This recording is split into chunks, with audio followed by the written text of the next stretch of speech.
David जी, महाराज जी आप पूछ रहे हैं, महाराज जी आप कह रहे हैं कि शरीर का राग कैसे कम हो। अभी तो बस शरीर में और अपने स्वास्थ्य में ही चिंतन जाता रहता है, उसका धीरे धीरे कैसे कम करें। हाँ, पहला संत सेवा। जब हम किसी भगवत प्रेमी महात्मा की सेवा करते हैं तो हमारे पाप नष्ट होते हैं और हमारा अज्ञान नष्ट होता है, जिससे हमारी भगवान में प्रीति होती है। भगवान नाम में प्रीति और भगवान में प्रीति शरीर राग को नष्ट कर देते हैं। शरीर राग नष्ट करने का साधन है संत सेवा। So you have to service the saints. So when you will do the service to the saints, the love you have for the body basically goes away, and then that helps you to get the love for the Lord. दीपक गोस्वामी जी, प्रीति त्रिपाठी जी, महाराज जी आप 2-3 शिक्षक हैं अलग अलग जगह से। ये कह रहे हैं कि महाराज जी, दीपक जी कह रहे हैं कि गांव, एक छोटे से गांव में शिक्षक हैं, बट महाराज जी बच्चों के संस्कार और भक्ति का उनको प्रेरणा दे सकें, इसके लिए हमें क्या करना होगा? क्योंकि एक शिक्षक ही है जो एक स्कूली शिक्षा के साथ साथ बच्चों का मार्गदर्शन भी कर सकता है, ताकि वो सत्कर्मी और संस्कारी भी। हाँ, आधुनिक शिक्षा के साथ साथ आध्यात्मिक शिक्षा अब बड़ी दुर्लभ हो गई है, क्योंकि बच्चे सुनना नहीं चाहते, बच्चे मानना नहीं चाहते। अब जो मोबाइल शिक्षा दे रहा है तो वो टीचर का सम्मान और टीचर की बातों पर ध्यान देना असंभव सा होता जा रहा है, असंभव सा होता जा रहा है। तो हमें लगता है कि अगर हम बच्चों को प्यार से, जो समझना चाहें, जो ना समझना चाहे उनकी बात तो अलग है, जो समझना चाहें तो बड़े महापुरुषों के चरित्र सुनाने चाहिए। जैसे जो बड़े बड़े संत महापुरुष हुए हैं, जो हमारे भारत को अपने प्राण बलिदान कर दिए हैं, ऐसे जो समर्पित शहीद हुए हैं राष्ट्र सेवा में, तो ऐसे महापुरुषों के चरित्र सुनाने से उनके संस्कार अच्छे बनते हैं।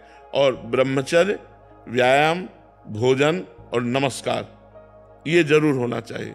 अपने बड़ों को नमस्कार करना, पूज्य जनों के चरण छूना, ब्रह्मचर्य से रहना और भोजन पवित्र पाना और व्यायाम करना। अगर ये आ जाए तो आध्यात्मिकता उनमें आने लगेगी। और 5 मिनट ही सही, अगर नाम जप की प्रेरणा मिले कि 5 मिनट ही सही। तो देखो स्कूलों में तो प्रायः भागवतिक प्रार्थनाएं करवाई ही जाती हैं।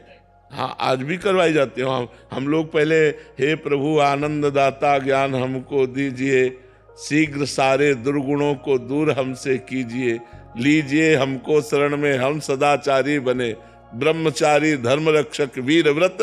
कितना बढ़िया है ये प्रार्थना, कितनी बढ़िया है। हम लोगों को पहले प्रार्थनाएं करवाई जाती थी। तो प्रार्थना है, कुछ वीर महापुरुषों के चरित्र हैं, बड़े महापुरुषों के चरित्र हैं, और दिनचर्या का संयम। कै बजे तुम्हें उठना है, कै बजे तुम्हें सोना है। अब ये मोबाइल ऐसा हो गया है कि बच्चे अधिक समय मोबाइल में रात्रि में व्यतीत करते हैं और दिन में सुबह तक, सूर्योदय तक सोते हैं। तो कोई उनकी मांगलिक दिनचर्या प्रातः काल वाली हो ही नहीं पाती है। 9-9 बजे तक तो सोते हैं, 8-8 बजे तक सोते हैं। कोई तो कह रहा था 11-11 बजे तक लोग सोते हैं। अब क्या है, जीवन ही व्यर्थ हो रहा है। जब ब्रह्म मुहूर्त में उठना नहीं है तो जीवन ही व्यर्थ हो रहा है, जीवन व्यर्थ हो रहा है। जी। मीना जी जोधपुर से। राधे राधे महाराज जी। महाराज जी ज्ञान यज्ञ किसे कहते हैं? तीनों शरीरों का राग त्याग करके अपने आत्म स्वरूप में स्थित हो जाना, इसे ज्ञान यज्ञ कहते हैं। स्थूल शरीर, सूक्ष्म शरीर, कारण शरीर, इन तीनों का राग त्याग करके अपने ब्रह्म स्वरूप में स्थित हो जाना, इसे ज्ञान यज्ञ कहते हैं। भगवान की चर्चा को ज्ञान यज्ञ कहते हैं। शास्त्रीय सिद्धांतों को ज्ञान यज्ञ कहते हैं। जैसे हम भगवान की चर्चा करा रहे हैं तो ज्ञान यज्ञ कर रहे हैं, क्योंकि उसमें ज्ञान भी है, वैराग्य भी है, भक्ति भी है, सिद्धांत भी है, भगवान के लीला भी है, गुण है, जिनसे हमें ज्ञानार्जन होता है। एक वो ज्ञान यज्ञ और एक ये ज्ञान यज्ञ। तीनों शरीरों का राग त्याग कर अपने ब्रह्म स्वरूप में स्थित हो जाना, इसे ज्ञान यज्ञ कहते हैं।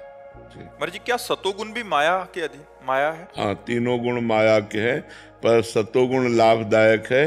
जैसे कांटे से कांटा निकलता है, ऐसे सतोगुण से हम दो गुणों को परास्त कर सकते हैं, रजोगुण तमोगुण, और फिर भगवान का भजन करके सत्वगुण का भी त्याग कर देते हैं।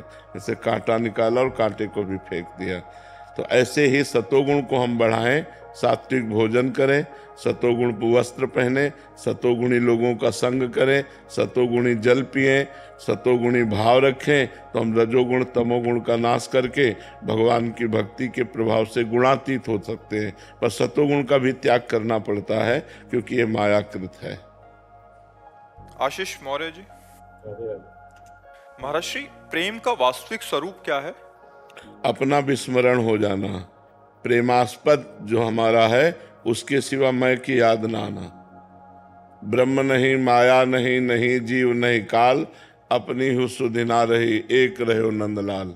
ही में न जान परे कान है कि प्राण है, कान भय प्राण में, प्राण भय कान में, ही में न जान परे कान है कि प्राण। ऐसे भगवत स्मरण में तन्मय कि अपनी शुद्धि भी नहीं है।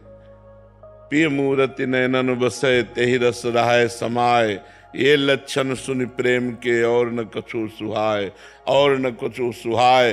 फिर अपने रस मातो, कुटुंब देह ते जाए, छूट सब ही विधि नातो। जहाँ जहाँ पी की बात सुने, खोजत तिन गैनन, हित ध्रुव छिन छिन ले, प्रेम जल भरी भरी नैनन।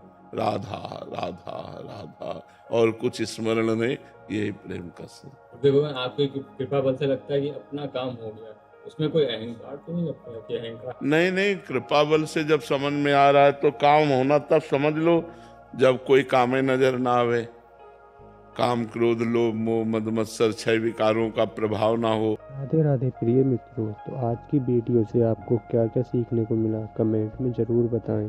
राधे राधे।